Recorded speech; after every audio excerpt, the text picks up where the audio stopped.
Hello, you wrongin'. Very sad day in the radio world today. It is World Radio Day, and sadly we hear the news of the untimely death of radio legend Steve Wright, aged 69. Now, I don't think there's any coincidence that it's been announced on World Radio Day. I think it's most fitting for someone who everyone listened to. Certainly in the 80s and 90s, Radio 1 and Radio 2, he was one of the most listened to DJs in British radio history. Now, I'm not quite sure. The family have asked for privacy. Son Tom, daughter Lucy, wife Cindy. I think they're divorced now. So it's quite a shocking announcement today of the passing of Steve Wright, aged only 69. Nowadays, that's no age. He was an exponent of the jibber jabber, for which we won't go into at this juncture. But I thought I would give you some of my thoughts and some of my experiences, because I had met Steve a few times. Also met some of the people who worked on his show. There was Miles Mendoza, who I think was studying at university in Newcastle when I was on TFM on Teesside, and Miles came down and sat in on a show or two just to kind of get a feel for commercial radio or professional radio, if you wish. So radio being a small industry, there's not that many people, or there was not that many people in it. It's even less nowadays in 2024, but everyone is talking about his BBC work. I know that he was still doing love songs on BBC Radio 2. I think it was a travesty that they moved him from the afternoons on Radio 2. He could have kept going for another 20 or 30 years, possibly. But taking him off and replacing him was, in my very humble opinion, silly. Silly. He was a must listen to for what is easily over 40 years.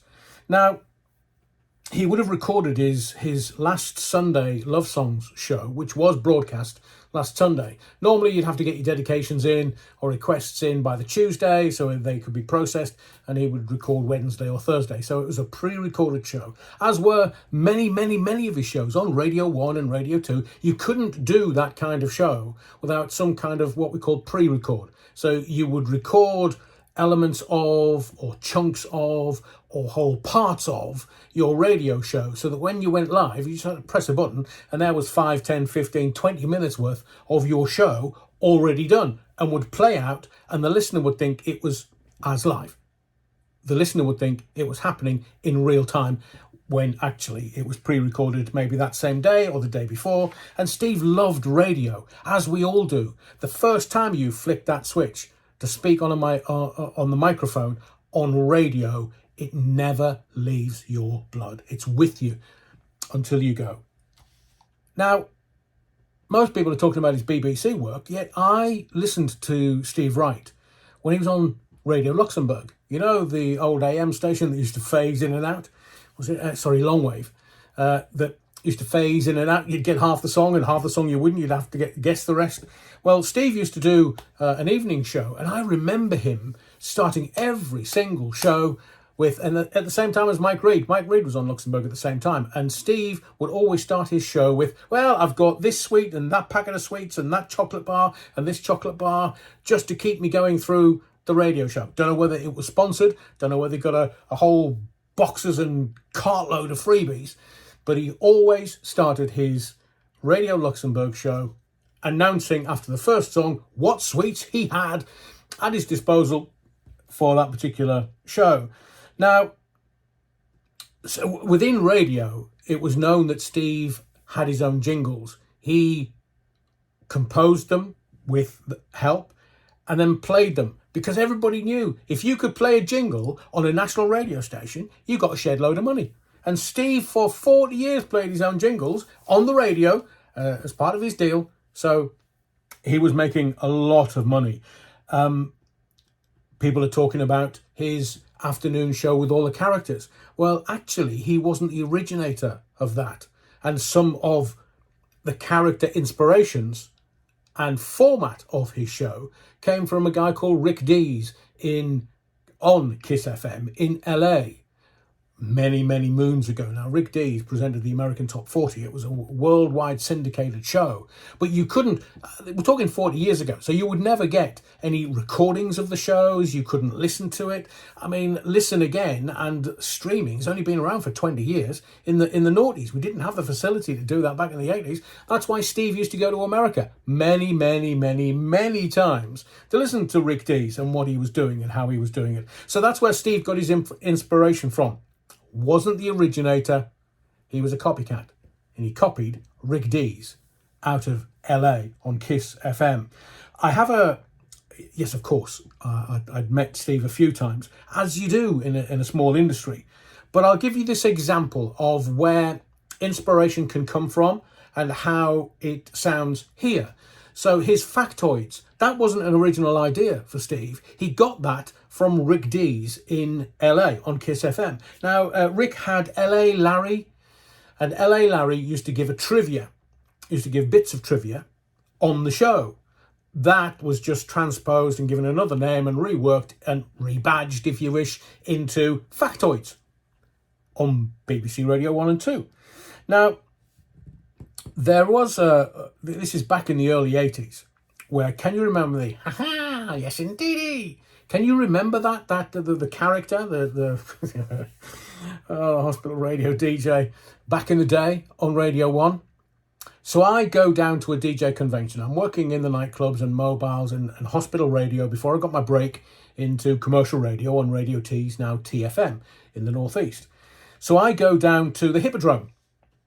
Peter Stringfellow owned it, and it was the Disco Mix Club. They hosted a DJ convention in London at the Hippodrome, and they invited some people to talk, one of which was Johnny Beeling and one of which was Steve Wright. So they're talking about demo tapes, how you would make a recording of who you are and what you did on the radio to try and impress the program controller. Now, lots of people, I never did, thankfully, but a lot of people sent demo tapes into Johnny Beeling at Radio 1 because he was the decision maker. He would hire or fire you, the gaffer, the boss, the program director, the program controller, whatever title you want to give them. But Johnny Beeling was the man. And Johnny had brought some audio from demo tapes that he'd received. And there was the usual. Some guys had great voices, other guys not so. Some guys, their styling was a bit off. This is before any Kiss FM in London. It was some pirates were still going. There was very few commercial radios. Commercial radio had only been started, 75, 76, with Capital and LBC. BBC had been around a little longer, since the late 60s. But commercial radio was still very, very young, and people were trying to get onto BBC Radio 1. So Steve Wright was on the panel, Johnny Beeling was on the panel, a couple of other people, some notaries, some national radio DJs. And Steve had this character, ha-ha, yes indeedy, on his show. And I hadn't put two and two together. So I'm standing at the Hippodrome. It's absolutely ram-packed with the best DJs, presenters-ish in the country. So Johnny said, look, I'm really sorry. I'm going to play this, and I'm playing this because this is really not what we want to hear. This is not what you want to send to Radio 1. And I was then working for Auckland Hospital Radio in the northeast of England. I was only a young guy, and I'd been doing hospital radio for a few years. I won't name this person out of not wanting to embarrass them, but that character, yes indeedy, came from one of the other presenters on Auckland Hospital Radio, because Johnny Beeling, introducing the tape, said, please, I don't want to offend anyone, this is just not what you want to send us, because it's not going to go anywhere. And he played audio of one of the presenters on Auckland Hospital Radio with yes indeedy, because he said yes indeed after and before every single song. Now, if you're in radio, you may understand this.